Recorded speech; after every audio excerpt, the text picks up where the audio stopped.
What does the arrival of Zach Karzada mean for Auburn's quarterback in 2022? Auburn is turning the page at quarterback this offseason. That much was clear last month, when three-year starter Bo Nix entered the transfer portal and ultimately landed at Oregon. Nix's departure, along with that of reserve Grant Loy, left Auburn with just 3 scholarship quarterbacks headed into 2022. Read more Auburn football. Former Texas A&M QB Zach Calzada commits to Auburn. Auburn's second leading receiver returning for 2022. Auburn projected scholarship chart for 2022. That is, until Thursday afternoon, when Bryan Harsin and his staff dipped back into the transfer portal and landed another former SEC West quarterback for the second straight offseason. The Tigers secured a commitment from Texas A&M transfer Zach Calzada, who will join former LSU transfer TJ Finley, redshirt freshman Dematrius Davis and 4-star 2022 signee Holden Geriner in Auburn's quarterback room with recently hired offensive coordinator/quarterbacks coach Austin Davis. The addition of Calzada adds another layer to Auburn's impending quarterback competition, its first since Nix beat out Joey Gatewood and Malik Willis for the job during the 2019 offseason. He gives the Tigers another candidate with invaluable starting experience in the SEC,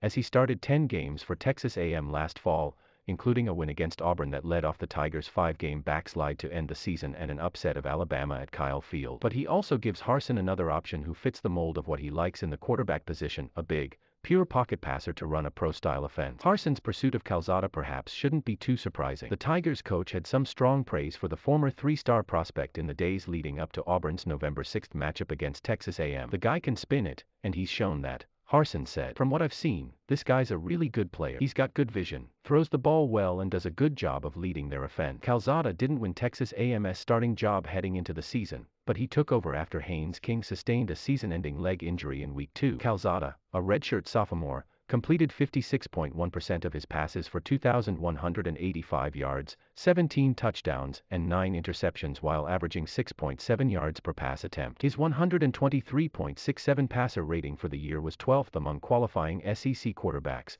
just behind Nix's 130.03 rating, while his yards per attempt also ranked 12th in the league, 3 spots below Nix's 7.1 yards. At 6'4" and 210 pounds, though, Calzada exhibits some of the physical traits Harsin likes in quarterback. He's similar to Finley in that regard, as both are on the opposite end of the quarterback spectrum from Nix, a true dual threat whose most exhilarating moments in an Auburn uniform came when he was forced to scramble and freelance with his particular brand of backyard football. Now Calzada and Finley, as things stand, will be Auburn's 2 most experienced quarterbacks heading into what's sure to be a highly anticipated and thoroughly dissected offseason competition. Auburn's other 2 scholarship options are Davis, a former 4-star prospect and dual-threat quarterback who did not see the field as a true freshman this fall, and Geriner, a 4-star 2022 signee who is a spring enrollee for the Tigers. Davis has publicly affirmed his dedication to Auburn multiple times amid speculation he may transfer, but he is the lone quarterback on roster who isn't a prototypical pocket passer. How he develops under the guidance of Davis, the former Seattle Seahawks quarterbacks coach who worked with Russell Wilson the last 3 seasons,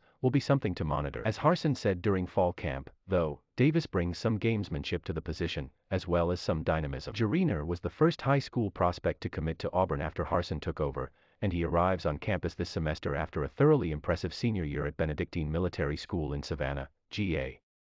The 6'3", 206-pounder threw for 3,377 yards and 36 touchdowns while completing nearly 70% of his passes and leading his school to a state title. He finished his prep career with more than 7,100 passing yards and 71 touchdowns. Every single game, every time I've seen him, he's just been on this steady climb of just improving and getting better, Harsin said last month. And you can see it, not just physically, he's gotten better, his understanding of the game has improved, his leadership has gotten better. I think he's got a presence about him. If he were to win the starting job, he would be just the second true freshman at Auburn in the modern era to do so, joining Nick. The 2 leading candidates for the role are expected to be Calzada and Finley, though Auburn's coaches clearly think enough of Calzada, who has 3 years of eligibility remaining, to go out and snag him from the transfer portal. That isn't necessarily an indictment of Finley, whose numbers were not overly impressive in his 3 starts to close the season, but it's savvy of Harsin and Davis to bring in another experienced candidate for the job. Related, Finley's first big audition for starting job yields uneven results. Finley has 8 career starts under his belt,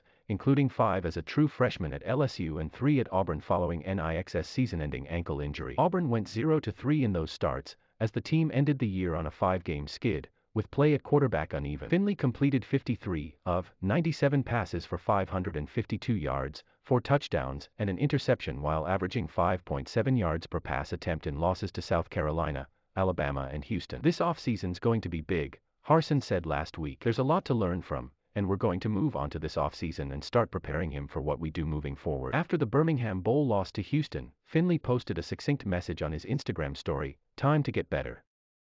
Hell have to in order to earn the title of QB1 in 2022, because it's evident Harsin and Davis are serious about improving the quality of play at the position for Auburn as the program moves on from the Nix era." Tom Green is an Auburn beat reporter for Alabama Media Group. Follow him on Twitter at Tomas_Verde.